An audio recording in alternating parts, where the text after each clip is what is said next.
Assalamualaikum warahmatullahi wabarakatuh.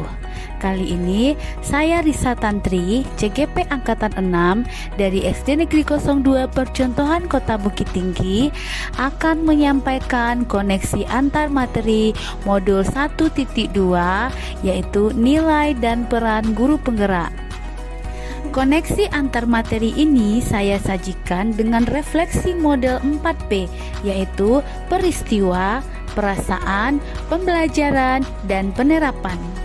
Yang pertama yaitu peristiwa, momen yang paling penting atau menantang atau mencerahkan bagi saya dalam proses pembelajaran modul 1.1 hingga modul 1.2 adalah 1. Mempelajari modul 1.1 tentang filosofi pemikiran Ki Hajar Dewantara. Pendidik menuntun dengan sistem Among yang berhamba pada anak. 2. Mempelajari modul 1.2 tentang nilai dan peran guru penggerak. Sebagai seorang guru harus mampu membawa perubahan dengan nilai dan peran yang ada di dalamnya sesuai dengan tujuan filosofi Ki Hajar Dewantara. Selanjutnya, momen yang paling menantang bagi saya adalah saat mengerjakan setiap tugas dengan batas waktu yang sudah ditentukan, sehingga saya harus berpandai-pandai dalam membagi waktu antara tugas di sekolah dengan tugas di LMS. Kemudian, memunculkan ide kreatif agar semua tugas sesuai dengan kriteria yang ditentukan, dan pelaksanaan aksi nyata penerapan filosofi pendidikan menurut Ki Hajar Dewantara di kelas saya. Keterkaitan antara modul 1.1 dan modul 1.2 yang saya pahami adalah filosofi Ki Hajar Dewantara mengajarkan bahwa pendidikan adalah menuntun segala kodrat yang ada pada anak. Hal ini selaras dengan nilai guru penggerak yang berupa berpihak pada murid dan peran dari guru penggerak yaitu menjadi pemimpin pembelajaran. Yang kedua, perasaan.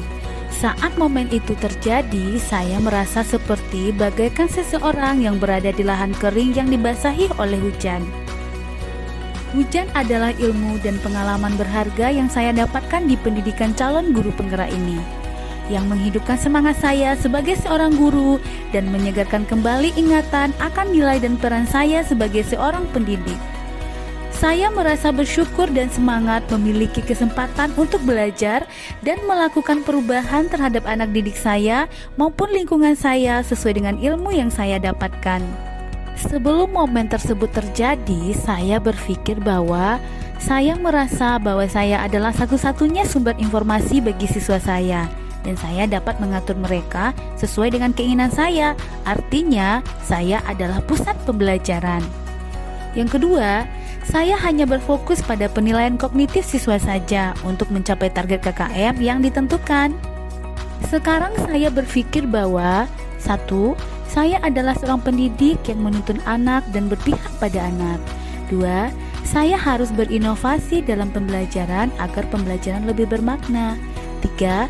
Saya harus mewujudkan kepemimpinan murid. 4. Saya mendorong kolaborasi dan menggerakkan komunitas praktisi.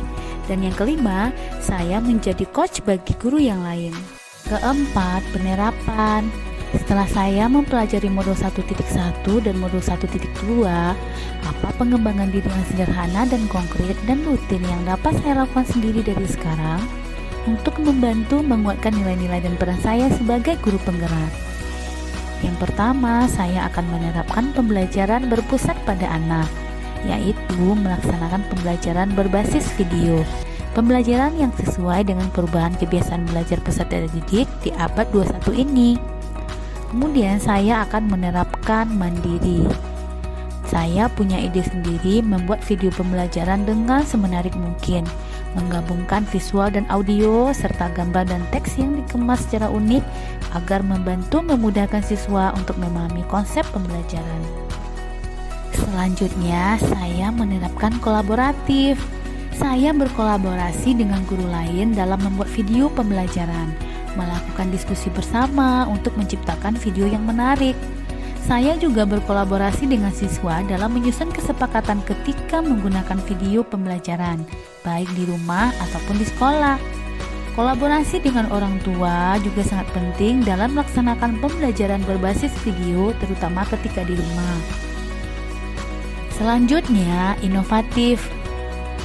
Saya berinovasi dalam pembuatan video pembelajaran tersebut agar dibuat semenarik mungkin. Bukan hanya sekedar teks, namun visual yang berupa gambar ataupun animasi. Video tersebut ditampilkan saat pembelajaran ataupun diunggah ke YouTube, sehingga siswa saya bisa mengakses ketika mereka berada di rumah. Dari video itu nanti mereka akan menyerap informasi dan menyampaikannya dalam bentuk presentasi informasi yang mereka dapat setelah menonton video.